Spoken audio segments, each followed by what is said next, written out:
Hi everyone, Liz Strike here, Low Guilt Cooking, and lizstrike.com. You can download my free 7-day meal plan there to see how I started on my journey. There's some recipes in there for you. And I'm starting up a podcast called Mind Body Warrior, so stay tuned, I'll let you know. Anyways, so today we are doing Skillet lemon soufflé. Low carb, no sugar. Actually, I made a little bit extra lemon juice and stuff because I'm thinking I'm going out Saturday night over to a friend's house for a hot dog party. So she's asked me, I told her I was going to bring the salmon rolls that you saw already this week. I probably shouldn't say that because this is going on YouTube, but anyways, I'm going to make salmon rolls, and then I might make this too. Depends how much time I have, right? This is really fast. All right, so let me do this for a moment, move you here. I've already prepared some stuff. So what I suggest that you do is get some wax paper. I'll probably put that in the, I should start doing that too, shouldn't I? I use wax paper to grate the lemon zest on, because that way, I'm not going to use, there's 2 tablespoons here. So I'm going to put it away in the freezer for next time, really seal it up. There you go. So a lot of the tips that I give you, and I know I didn't go to any cooking school. I read a lot. I do a lot of reading, as well as my daughters taught me a few things, and I'm going to show you that now with the lemon, and of course my mommy. And so when my mommy taught me stuff, it's funny when you go watch Gordon Ramsay or any one of those shows, and they're showing you how to cut up parsley, and I'm like, God, my mom taught me that when I was 8 years old, 10 years old. So there you go. Okay, now this is really hard. See, I can't even squeeze it. Trick number 1. My daughter taught, oh, you can't really see that. Let's just move this over here. Trick number 1, before you grate it, before you go to juice a lemon, and I sometimes like to use fresh lemon, my daughter taught me this. Roll it. See, move it around a little, roll it, move it around so you can get all the sides rolling.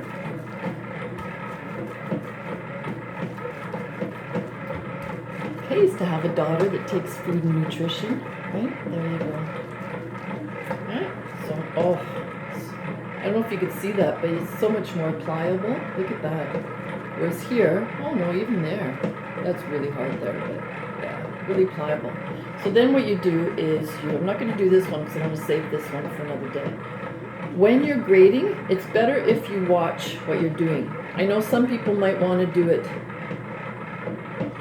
this way, but the problem is if you do it that way, you won't see how much of the white of the lemon you're getting, and you don't want to get the white of the lemon because then it's going to be very bitter, right? So do it this way. Hold the lemon and grate this way, and just take one swipe.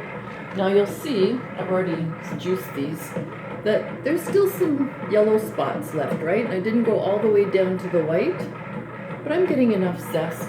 So once I've done that, now I have this little contraption here, and this is great for bigger lemons, right? Because you can juice it here, but I have to do it this way because it really hurts my wrists. I have really bad arthritis that starts from my thumbs down the wrist, so that's really hard to do.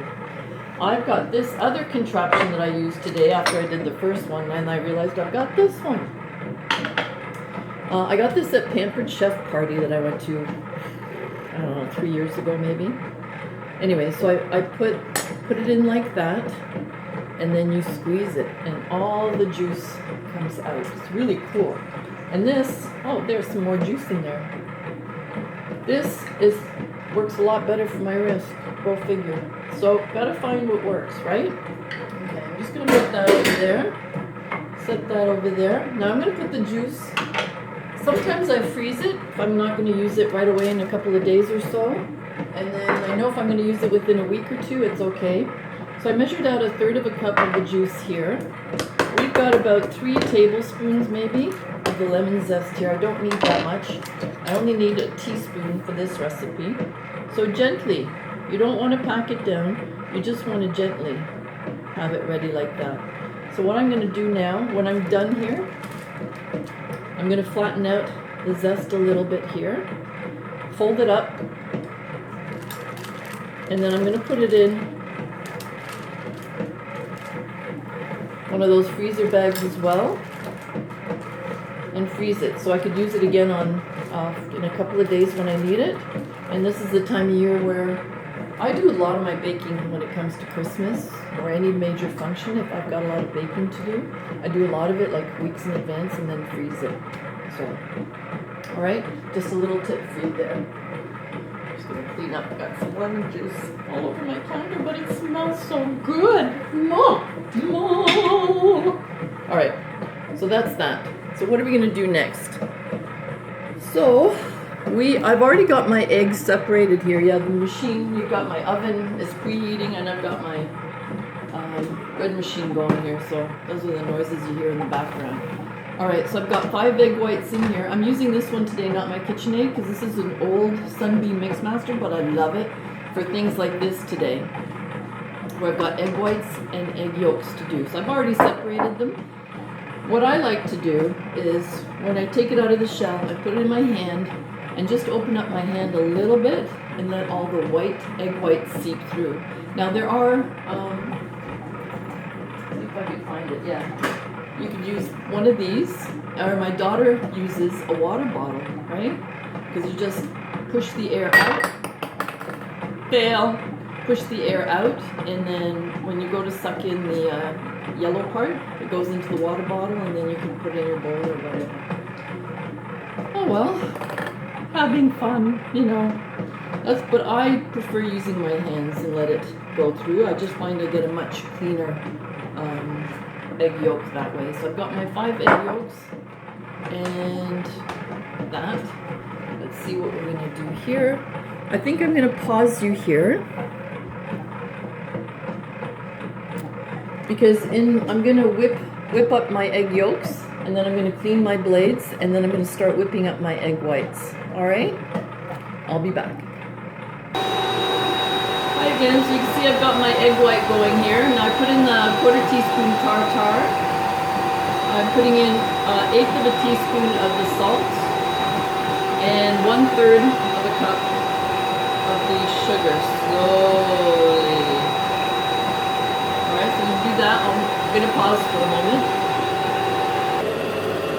Hi, I'm back. So I've got my yolks here with the sugar. And I'm just, you can see how nice and fluffy it is. It looks almost white. So you beat it a little bit, and then you add the sugar and beat it some more. My machine is getting hot and dying on me, so let's just hope it works out good for us today. So I add the flour, the 1/3 cup of lemon juice, and a teaspoon of the lemon zest. Let that whip up for a bit.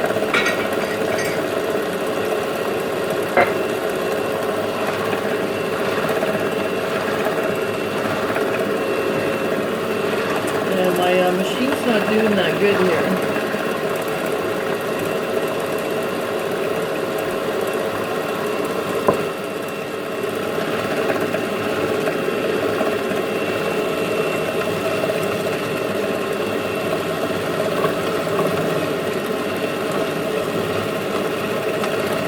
It's not as high as it's supposed to be. Alright, so what I'm going to do is I'm going to transfer about 1/4 of this, or a little bit of the egg white into here, and just kind of blend it in slowly, and then slowly add little bits and make sure I blend it. I'll be right back. Okay, so I've got, I took 1/4 of it out of here and put it in the yolk mixture. See that? There you go. And gently fold it in, because if you do it too fast, you have to be really patient, because if you do it too fast, you're going to break the egg white, and then it's not going to souffle or turn into a meringue for you. All right, there we go. So I'll be back. I'm just going to pause it while I finish doing this. Okay, so I'm just going to turn the heat up a little bit here. Look at that. It's already like a souffle. This is really cool. I'll put it in the instructions, but we're going to we have to melt a tablespoon of butter. You can see that. And then I have to make sure it gets up and around the sides. I might cheat a little bit and just spray the sides a little because it's not quite doing. And I don't want to get the butter all over my stove. And then see how nicely blended that is? I took my time, put little bits of what they call dollops of the egg white mixture into the yellow, and just very slowly, gently treat it like, you know, like you're doing a feather, a baby, just like you would give baby a very slow bath. All right, so that's what we do. All right, so the butter's melting here. Looks like it's getting quite nice and hot. Sorry guys, I'm just getting out my thing. I'm gonna take it over to the sink and just spray the top of the rim, because I'm afraid to, or take it there, and I'm gonna use the butter. Just make sure the top of the rim gets, because you don't want the souffle to stick, right? So there we go. Get that nice and warmed up there. All right, we're gonna slowly put the souffle in, waiting for the butter to start look like it's getting nice and hot and bubbly here. There you go. I'm gonna pause you for a minute. Okay, the butter's ready to go. And so we're gonna gently pour it in here, just like so. Now the reason why we're doing this, because you want a nice moist texture on the inside, and you want a nice fluffy exterior. There we go. Just gonna scrape it in there. And then we're gonna cook it on the stove here. Once it starts bubbling up the sides, the butter, just spreading it out so it's nice and even. And then we're gonna put it in the oven for about 8, maybe 10 minutes. I'll let you know.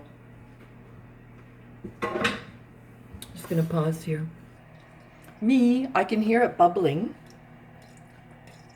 So I'm gonna put it in the oven now. I'm gonna set the oven for about 7 minutes and then see how it looks. I'll be back. Oh my God, it smells so good. So there you go, look at the nice color. Yeah, use an oven mitt. Maybe I should put that in the instructions too. So let that cool. Actually, I'm gonna turn that in so nobody touches it. Yeah, so I put it in for about 8 minutes and then I left it in for another 2, but it depends on your oven, right? So it could be anywhere from 7 to 11 minutes. Okay, there you go. All right, so that's that. And then you can sprinkle with sugar.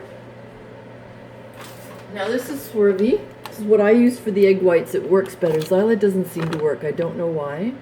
But if you look at the label, it says 5 grams of carbs and 5 grams of erythritol, which is a natural sugar. We call it sugar alcohol. It's not alcohol, just let you know. So it has 0.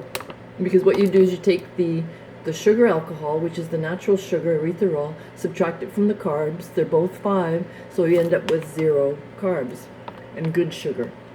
All right? Now what you can do is you can take some of this and sprinkle it over your souffle now that it's cooled for about a minute or 2, just to give it a little, you know, a little look-see, a little extra sugar. You're supposed to serve it warm or right away, so we're going to leave it for a few minutes and then you can cut it up. All right, now the flour I put in there is about 2 tablespoons of flour, so that's about 15 grams of carb total. So if you think about it, if you separate this into, and you have 1/8 of this, then you're really having 1/8 of that. So you're having like 2, at the most, maybe 3 grams of carb per slice of lemon souffle. That's just up here. If you really want me to calculate it out, I can, but I think just for ballpark, 2-3 grams of carb is really not bad. All right, lemon souffle, Liz Strike, lizstrike.com for a free download of week-long recipes. Enjoy! Low guilt cooking. Bye for now.